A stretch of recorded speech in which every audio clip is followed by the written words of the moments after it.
अन्नपूर्णा देवी जिंदाबाद, अन्नपूर्णा देवी जिंदाबाद, अन्नपूर्णा देवी जिंदाबाद।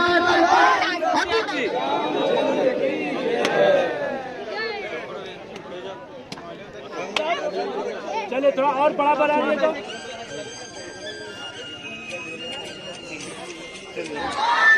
अन्नपूर्णा देवी जिंदाबाद, अन्नपूर्णा देवी जिंदाबाद, जिंदाबाद। धन्यवाद।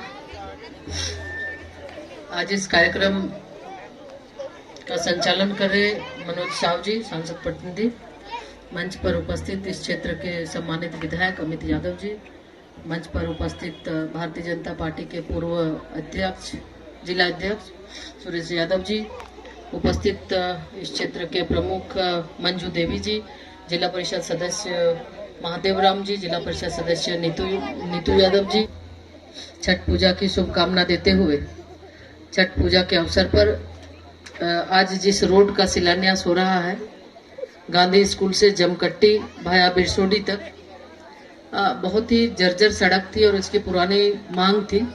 आज छठ पूजा के शुभ अवसर पर इसका शिलान्यास हुआ है। निश्चित रूप से आप सभी जानते हैं, कोई भी विकास का काम जब होता है तो एक बार काम होने के बाद, खास करके सड़क 5 साल 10 साल के बाद बनता है। तो इसलिए आप सबसे ही आग्रह करेंगे कि आप सड़क की गुणवत्ता पर ध्यान रखें। सभी सामाजिक कार्यकर्ता हैं, पंचायत के त्रिस्तरीय पंचायत के सभी प्रतिनिधि हैं, तो जब कभी भी कोई काम होगा उसमें जन सहभागिता अनिवार्य है और आप लोगों के जब सहयोग करेंगे तभी काम बेहतर हो सकता है। तो इसलिए ये आग्रह है कि जब भी सड़क का निर्माण होगा तो उसमें आप सब लोग देखें कि गुणवत्ता का ध्यान, जो भी कॉन्ट्रैक्टर है वो इस सड़क के निर्माण में ध्यान दें ताकि आप लोगों को परेशानी ना हो। और आज 2 सड़क का शिलान्यास हुआ। आप सभी देखते होंगे कि लगातार प्रधानमंत्री सड़क योजना के तहत पूरे लोकसभा के अंदर शिलान्यास का कार्यक्रम भी चल रहा है और निश्चित रूप से आप सबके सहयोग से आज सांसद है, भारत सरकार में आदरणीय प्रधानमंत्री जी के साथ काम करने का अवसर मिला है शिक्षा के क्षेत्र में। तो शिक्षा के क्षेत्र में आमूलचूल परिवर्तन के लिए माननीय प्रधानमंत्री जी ने 2020 में राष्ट्रीय शिक्षा नीति लाई और इस राष्ट्रीय शिक्षा नीति के माध्यम से हम अपने बच्चों को अच्छी शिक्षा, गुणवत्तायुक्त शिक्षा और साथ ही साथ व्यावसायिक शिक्षा भी दे सकते हैं। और शिक्षा अपनी भाषा में, मातृभाषा में, भारतीय भाषा में देने की बात इस राष्ट्रीय शिक्षा नीति में है। और अब हमारे बच्चे, सुदूर गांव के बच्चे भी, जिन्हें अंग्रेजी नहीं भी आती है, तो अब जरूरी नहीं है कि वो इंजीनियरिंग और मेडिकल नहीं पढ़ सकते। अब इसकी भी व्यवस्था माननीय प्रधानमंत्री जी ने हिंदी भाषा में किया है कि हिंदी भाषा में ही और भारतीय भाषा में लोग मेडिकल और इंजीनियरिंग की भी पढ़ाई करेंगे। अभी कॉलेज की बात आप कर रहे थे, बिल्कुल कुछ प्रावधान है और भारत सरकार चाहती है, भारत सरकार का ये हमेशा से प्रयास रहा है। माननीय प्रधानमंत्री जी जब से एक प्रधान सेवक के रूप में देश की बागडोर उनके पास आई है, लगातार आम जन की सेवा उनका लक्ष्य है और अंतिम व्यक्ति तक विकास की किरण पहुंचे, इसके लिए वो प्रयासरत है। तो इसके तहत चाहे प्रधानमंत्री आवास योजना हो, गरीब कल्याण अन्न योजना हो, शौचालय की योजना हो, नल जल योजना हो, आयुष्मान भारत के तहत गोल्डन कार्ड की व्यवस्था करनी हो, किसानों को किसान सम्मान निधि के माध्यम से सीधे उनके खाता में पैसा देने की बात हो, स्वनिधि के माध्यम से जो छोटे छोटे हमारे बिजनेस करने वाले हैं, ठेले और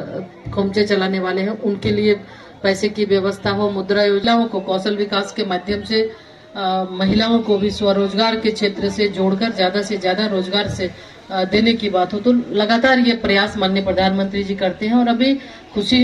है कि अभी आपने देखा कि लगभग 4-5 दिन पहले माननीय प्रधानमंत्री जी ने रोजगार मेला का घोषणा किया और रोजगार मेला में 1 साल के अंदर 10 लाख नवयुवकों को सरकारी नौकरी देने की बात उन्होंने की और अभी 22 तारीख को 75,000 लोगों को नौकरी मतलब नियुक्ति पत्र भी सौंपा गया है। तो इस तरह रोजगार मेला के माध्यम से हर एक महीने इस तरह के कार्यक्रम होंगे और हमारे जो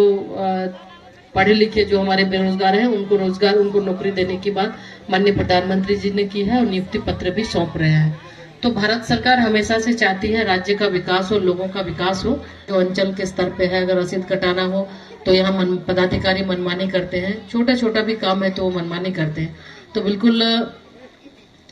इस पर अभी भारतीय जनता पार्टी की ओर से कार्यक्रम भी तय किया गया है आक्रोश रैली के माध्यम से, तो उसमें भी हम चाहेंगे कि इसका डेट चंदवारा प्रखंड का है वो बताएंगे, उसमें आप लोग भी शामिल हो और राज्य सरकार की जो नाकामी है उसके बारे में भी बताएंगे। अभी डीबीसी की और कुछ वहाँ की समस्या के बारे में बता रहे थे और रेलवे की समस्या, तो दोनों ही बारे में, चूंकि डीबीसी के बारे में भी बहुत, जब विधायक जी धरना पे थे तो उस समय भी डीबीसी के चेयरमैन से बात हुई कि उनका धरना आप समाप्त कराएं, जो भी डिमांड है उसको पूरा करें, तो उसको लेकर भी एक बैठक हुई थी सर्किट हाउस में और उसमें कुछ बिंदु तय हुए थे। उसमें एक बार छठ पूजा के बाद उस पर समीक्षा भी करेंगे कि जो हम लोगों ने तय किया था उस पर। इसके बाद भी